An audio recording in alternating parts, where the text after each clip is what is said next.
सम्झनामा हजुर म जान्दिनँ केही सबको मनसँग होस् हरि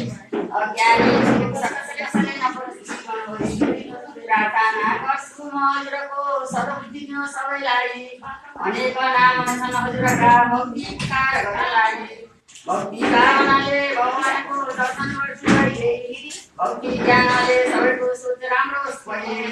धर्म भावनाले शक्ति प्राप्त हुन्छ मन बलियो हुन्छ सबैको भरोस भनी गए मन त्यसै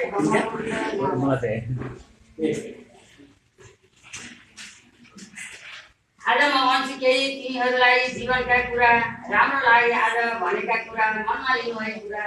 सानैदेखि राम्रो बानी विकास गर्नुपर्छ तिमीले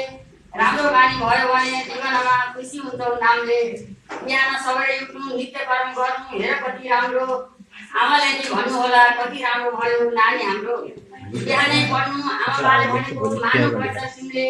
बुझ्नुपर्छ गाली पनि तिम्रै लाग्यो भनेको मम्मीले साथीहरू सज्जन हुँदा राम्रो हुन्छ तिम्रो हेर मती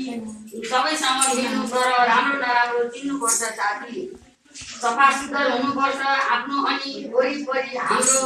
सर सफाइ गर्नु हाम्रो आफैले हो नि धेरै राम्रो अल्छी हुनु त रोगी हुनु जस्तै हो नि जीवनमा हेर अब तिम्रो जीवन कस्तो बनाउने तिमी विचार गर पढेर मात्रै हुँदैन मानिस ठुलो राम्रो हुनुपर्छ बानी जति के पढे पनि राम्रो अनुशासित हुनुपर्छ नानी